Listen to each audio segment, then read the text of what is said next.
เที่ยวแกนติ้ง EP 2ทุกคนหลังจากที่ว่าคอยจอดรถจอดหยังไว้ต้นหน้าโรงแรมแกนติ้งแล้วนะทุกคนลูกสาวคอยบอกว่าแม่คอยอยากไปเที่ยวสวนสนุกสกายเวิร์กบริษัทโอ้ my god ถ้ากูออกเสียงผิดกะขอโทษขออภัยนะทุกคน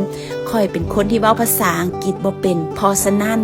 การเว้าภาษาอังกฤษทุกคนบ่ต้องแบบว่ามันต้องตรงกับสื่อนะจ๊ะและตอนนี้คอยก็จะพาลูกๆไปที่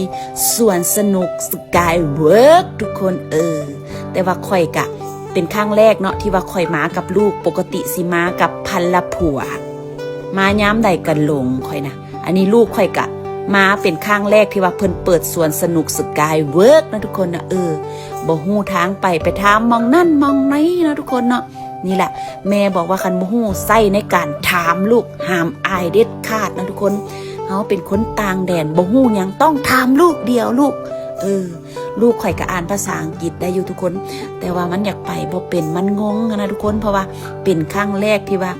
ตั้งแต่เรามาตอนยังน้อยนะทุกคนหลังจากนั้นก็บ่ได้มาเลยทุกคนแล้วก็มาในช่วงใหญ่อายุ16ปีนะทุกคน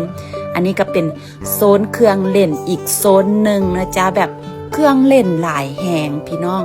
และช่วงนี้ก็เป็นช่วงอะไรอย่างก็ฮาลีลาเยอร์อีหยังของเขาหั่นล่ะเป็นฮอลิเดย์หรือว่าเป็นปีใหม่ของคนมาเลย์ทุกคนกะคนกะ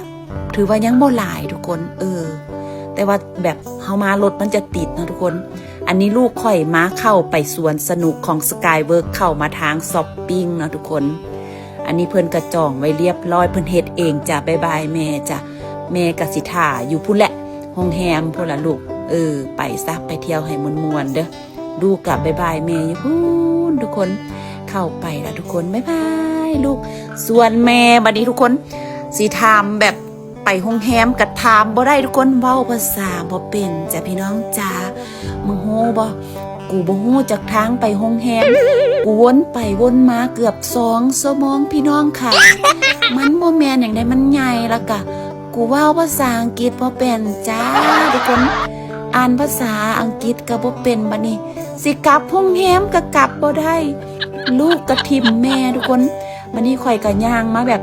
ต้นหน้าทางเข้าคาสิโนที่แบบเฮาสิไปเล่นคาสิโนนะข่อยก็มางงๆนี่แหละโอ๊ยตายละลูกเอ้ยอันนี้กับลูกบอกว่าใส่แว็กไปว่าซั่นแว็กแม่ก็เบิ่งบ่เป็นบัดนี้นะทุกคนอันนี้นะโอ๊ยตายได้จังได๋ล่ะลูกภาษาจีนภาษาอังกฤษโอ้กูอยากตายเนี่ยพี่น้องมึงเบิ่งดูนี่จังได๋กูสิอ่านเป็นล่ะบัดนี้ทุกคนงงป่านไก่ตาแตกทุกคนสุดท้ายแล้วทุกคนกะฮอดโรงแรม